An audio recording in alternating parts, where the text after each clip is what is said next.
안 되겠더라고요. 네. 이거를 누가 받아서 어떻게 예. 그 앞뒤 자르고 할지 네. 이런 것들이 이번에 큰 경험을 한번 자, 했습니다. 어제 그 네. 토론회장에서 네. 또 한 의원님의 발언이 또 문제가 됐는데 이강일 의원님은 또 역할극이라는 말을 하셨어요. 네. 그러니까 이게 사실 민주당이 유예를 좀 정해놓고 네. 뭐 역할극 하는 것처럼 네.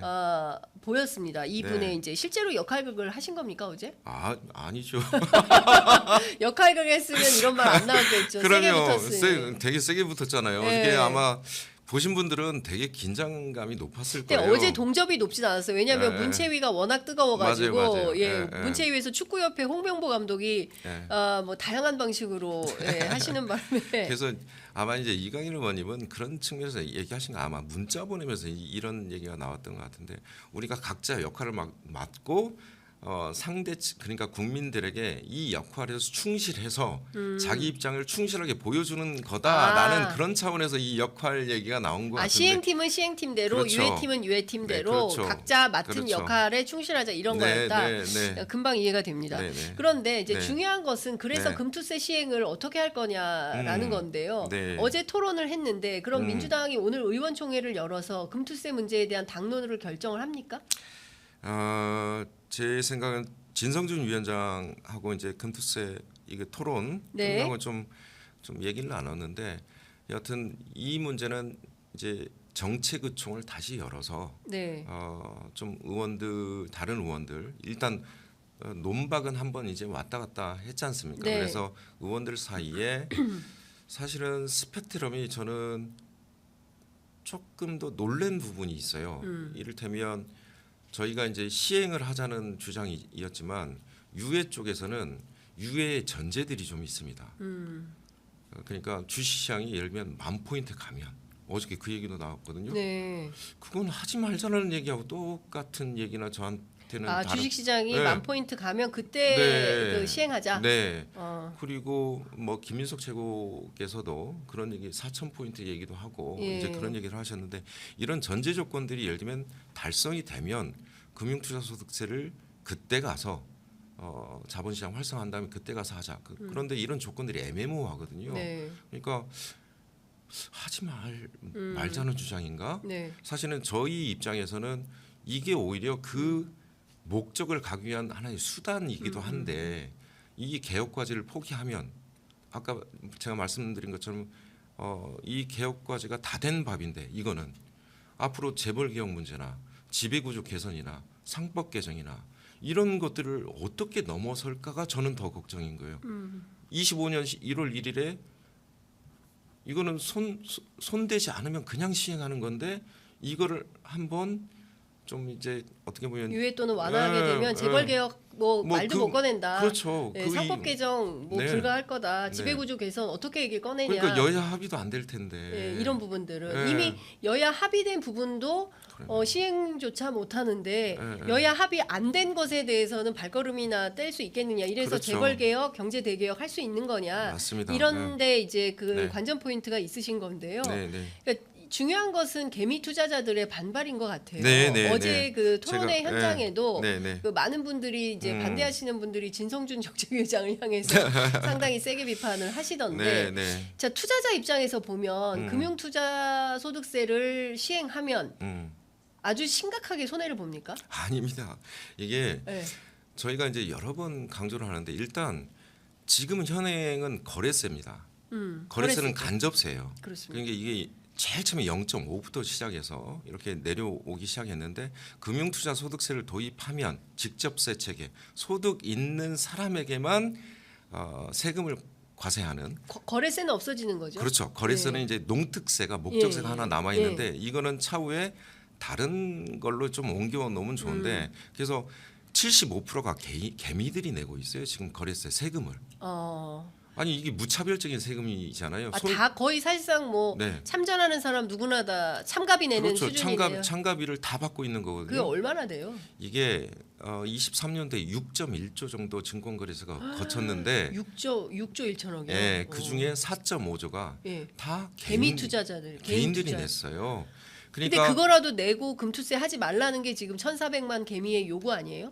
그거 내겠다는 거잖아요, 지금. 근데 한번 보세요. 네. 왜 미국 주식으로 갈까요? 세금이 20%씩 붙어 있는데. 그러니까 본질은 뭐냐면 이익이 나면 세금을 감수하는 거예요. 그 자본시장을 만드는 건데. 그렇죠. 예. 그래서 이익 남은 세금 내야죠. 네. 예. 그리고 저희 세체계가 문제가 뭐냐면 누더기 과세로 되어 있어요. 그러니까 상품별로 어떤 건 배당소득, 어떤 건 양도소득, 어떤 건 비과세. 새로운 상품이 들어올 때마다 이 과세를 어떻게 해야 될지 과세 당국도 헷갈려요. 그처럼 되게 이 누더기 과세 체계로 되어 있는 거를 그러면 외국인들 투자자 입장에서는 세법 봐야 돼요.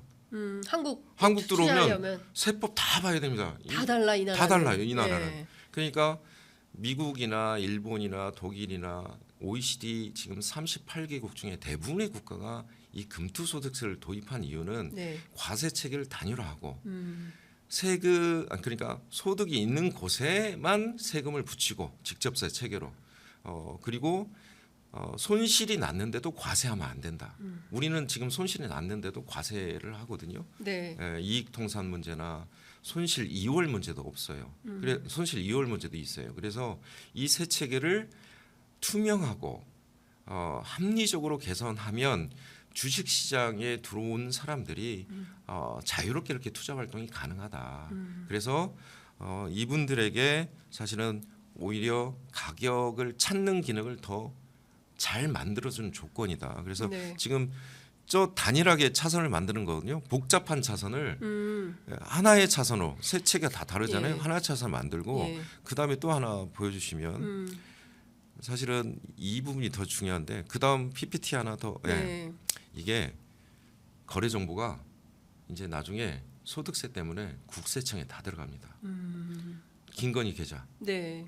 91명, 157개 차명 계좌 이용했죠. 우리 자본시장의 문제가 뭐예요? 이런 불투명한 세력들, 검은 세력들에 의해서 자꾸 주식시장이 왜곡되는 거지 않습니까? 그래서 국세청에 저게 들어가면 이제 소득세 내야 되기 때문에 국세청에 과세 정보 다 들어옵니다. 네. 그러면 그 차명 계좌 제대로 이용하겠습니까?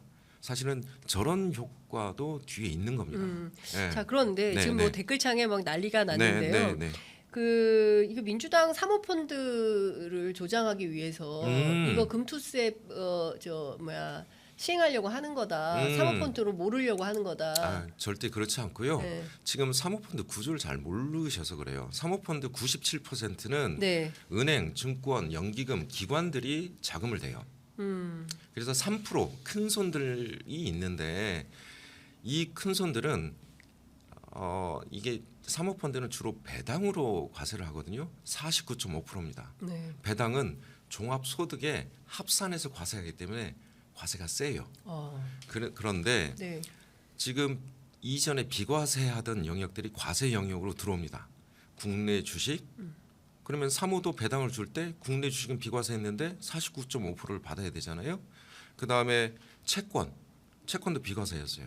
그런데 이게 배당 소득으로 들어오면 이것도 49.5로 들어오거든요. 네. 그러면 사모펀드 운영자 입장에서는 이 예. 배당으로 성과급을 받아요. 어.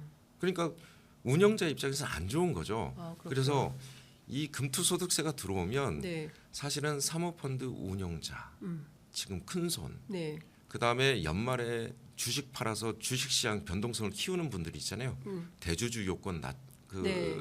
안 하려고 연말에 매도하는 예. 분들 이분들 다 과세 영역으로 들어오기 때문에 이분들은 이제 그런 시장 변동성을 야기시키지 않아요. 그러면 사실 이렇게 되면은 시장의 투명성이 더 강화되는 거네요. 제가 그 얘기하는 겁니다. 예. 그래서 사실은 반대할 이유가 없어 이 보이는데. 금투소득세는 일반 투자자, 서민 개인 투자자들한테는 되게 유리한 세체계로 바뀌는 근데 거고요. 왜 일반 투자자들이 이렇게 다 반대를 큰 손들이 나간다는 건데 제가 PPT 또 하나 보여드릴게요. 지금 뭐 댓글창에 난리예요.